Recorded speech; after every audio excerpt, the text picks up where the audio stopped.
एक अक्सर टॉपिक में लड़का फंसता है कि सर गंगा गंगोत्री से निकलती है या गोमुख से निकलती है। हमारे हिसाब से भैया कहीं नहीं निकलती है, और आप भी अगर कंसेप्ट समझेंगे ना तो इस तरह का क्वेश्चन कभी पूछिएगा ही नहीं।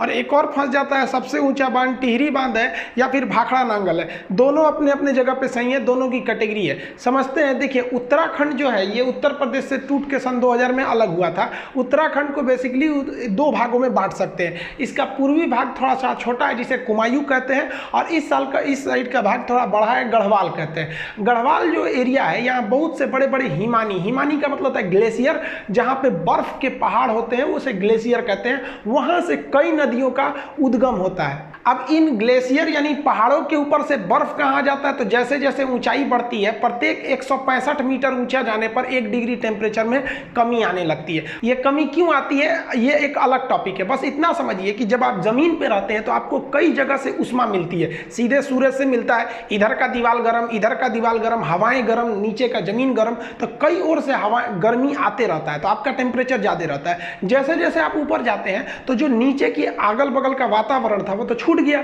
अब केवल आपको सूर्य की गर्मी मिलती है, इसलिए ऊपर जाने पर टेम्परेचर घट जाता है। टेम्परेचर घटने से जो हवा की नमी होती है, जैसे नमी हमेशा हवा में बरकरार रहती है, गर्मी में दिखता नहीं है, ठंडी में दिखता। हम जब सांस छोड़ते हैं ना तो ठंडी में वो नमी दिखने लगती है, गर्मी में नहीं दिखता है। वही नमी इन पहाड़ों से टकरा कर एक बर्फ का स्रोत बना देती हैं, और वही नीचे से पिघल कर नदियों का उद्गम स्रोत बन जाता है। तो नदियों का उद्गम स्रोत पहाड़ी का हिमानी यानी ग्लेशियर होता है। अब जरा ध्यान से समझिए, गंगा इस तरह से निकलती है। ये हम 2 इमेज बनाएंगे, इसमें पूरा जगह नहीं लिखे हैं ताकि कॉम्प्लिकेटेड होगा, आपको समझने में दिक्कत हो जाएगी। जबकि अगर आप दूसरा इमेज देखेंगे तो उसमें हम सारी नदियों का नाम वगैरह लिख दिए, इसको हम आपको स्क्रीनशॉट लेने का टाइम दे देंगे। अब यहाँ समझिए, सबसे पहला जो एक जगह है उसका नाम है बद्रीनाथ। उस बद्रीनाथ में एक जगह है संतोपत हिमानी।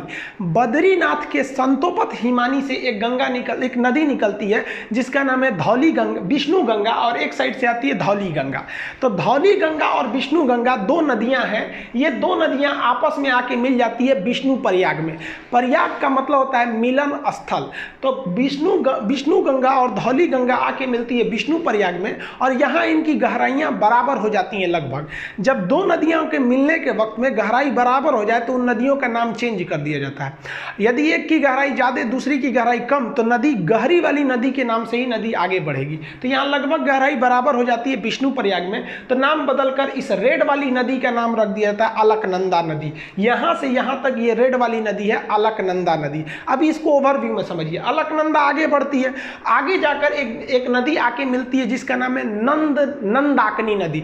मंदाकिनी अलग है और नंदाकिनी अलग है। नंद लाला जो है नंदाकिनी नदी आके मिलती है, तो वो नंदाकिनी नदी कम गहरी है, अलकनंदा ज्यादा है, तो नंदाकिनी यहीं समाप्त हो जाएगी भूगोल के हिसाब से।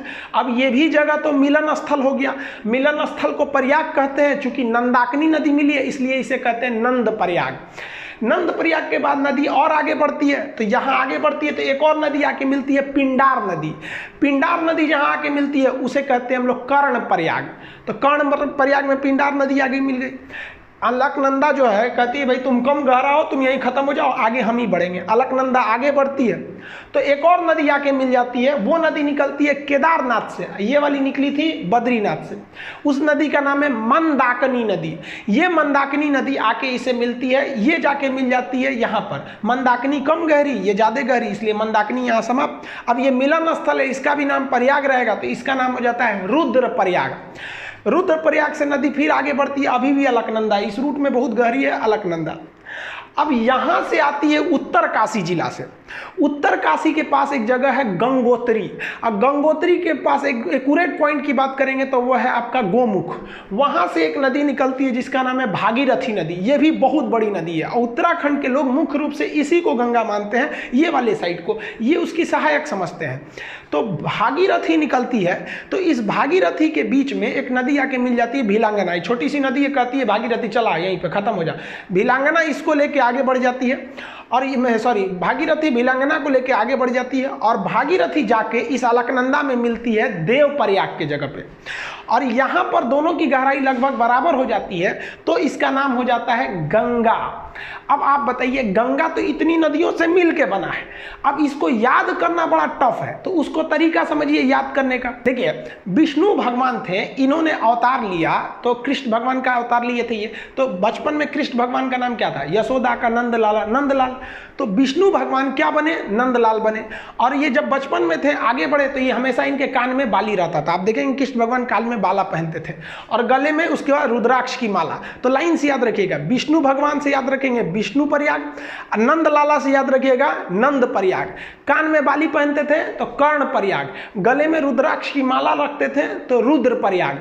और जब इतना चीज कर देते थे तो कृष्ण भगवान का जो रूप हो जाता था वो एक देव की रूप हो जाता था, और उनकी वाणी देव की वाणी हो जाती थी। अकेले महाभारत निपटा दिए फाइल अकेले, इन्हीं की तो मतलब उपदेशों को गीता में रखा गया है।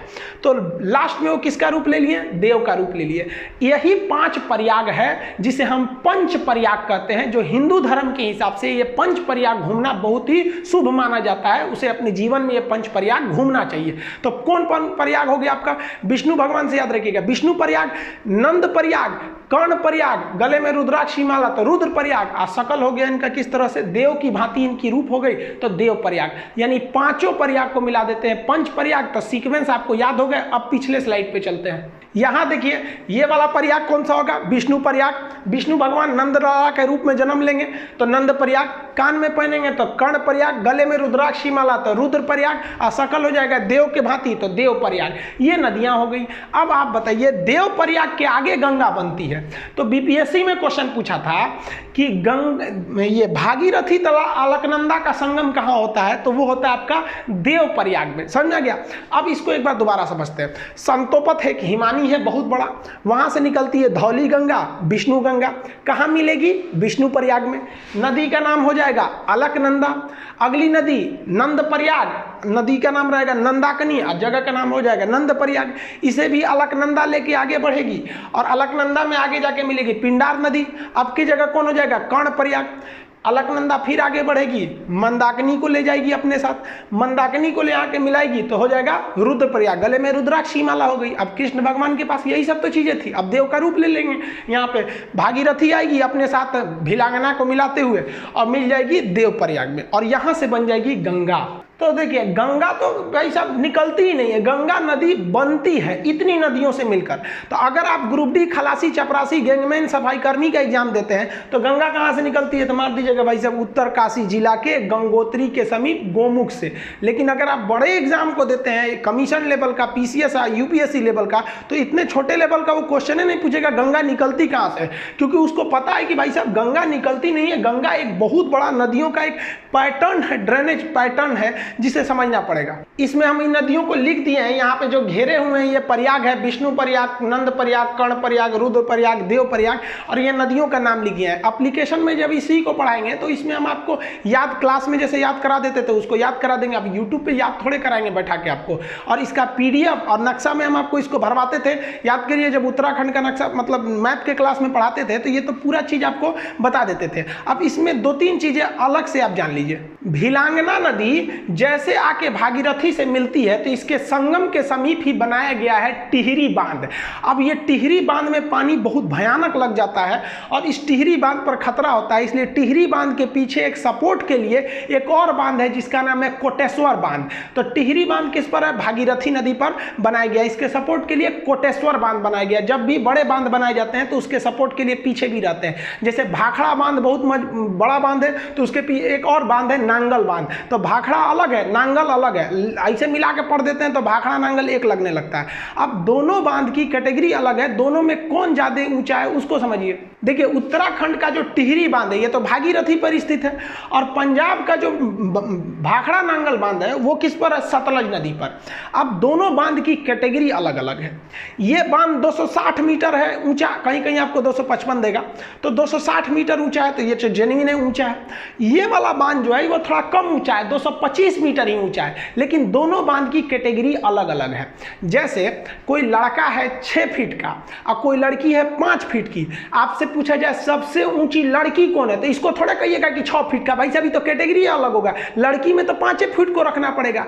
लेकिन कह दे कि इन दोनों में सबसे ऊंचा इंसान कौन है, तो भाई लड़की भी इंसान लड़का भी इंसान, तब आप कहिएगा कि नहीं 6 फुट वाला ही है। तो यही एग्जाम में पूछता है कि सबसे ऊंचा ग्रेविटी बांध कौन सा है। तो देखिए इस बांध की जो कैटेगरी है वो ग्रेविटी कैटेगरी का है, और ये बांध की कैटेगरी अर्थ फिलर है। ये बांध जब पढ़ाएंगे ना तो उसमें हम आपको बता देंगे कि बांध कितने टाइप के होते हैं, आर्क बांध कौन सा होता है, ग्रेविटी कौन कौन से कई टाइप के बांध होते हैं। तो कैटेगरी के हिसाब से पूछता है ये कि सबसे ऊंचा गुरुत्व यानी ग्रेविटी बांध कौन सा है। तो भाई साहब ये 260 होने के बावजूद इसको आंसर नहीं देंगे, क्योंकि इसकी कैटेगरी अलग है, ये तो उस कैटेगरी में है ही नहीं है जिस कैटेगरी का क्वेश्चन पूछ रहा है। तब आपका आंसर हो जाता है भाखड़ा नांगल बांध। लेकिन जब क्वेश्चन कहेगा कि भारत का सबसे ऊंचा बांध कौन है, तो भाई साहब आप अर्थ फिलर हैं तब भी बांध है, ग्रेविटी है तब भी बांध है, आर्क बांध है तब भी बांध है। तो अब आपके लिए कैटेगरी का बाउंडेशन खत्म कर दिया, और ओवरऑल में अगर कहेगा सबसे ऊंचा बांध कौन सा है, तब हो जाएगा आपका टिहरी बांध। लंबा में हीराकुंड अलग हो जाता है वो सब। तो ये समझ में आ गया आपको।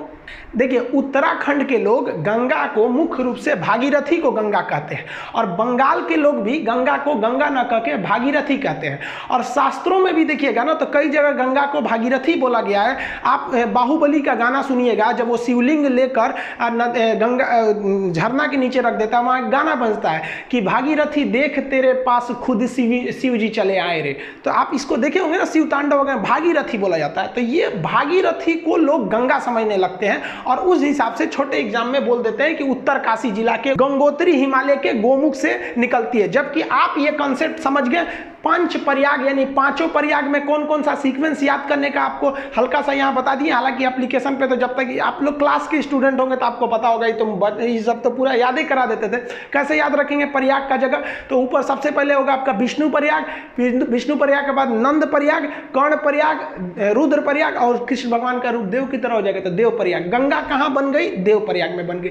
गंगा नदी जो पहाड़ी एरिया से निकलती है, तो यहाँ वाले एरिया में ना जो गंगा नदी, यहाँ मानव बस्तियाँ बहुत कम है, क्योंकि पहाड़ी एरिया है तो प्रदूषण बहुत कम है। और इस गंगा में ना एक बैक्टीरियोफेज पाया जाता है। बैक्टीरियोफेज एक ऐसा चीज होता है जो हानिकारक जीवाणुओं और विषाणुओं को मार के खा जाता है, इसलिए गंगा जी के पानी में कीटाणु वगैरह नहीं लगते हैं, वो बैक्टीरियोफेज की वजह से। आईबी का एग्जाम दिए होंगे तो पूछा होगा किसके वजह से गंगा जल में कीड़े मकोड़े नहीं लगते हैं, तो बैक्टीरियोफेज ऑप्शन सी पर था।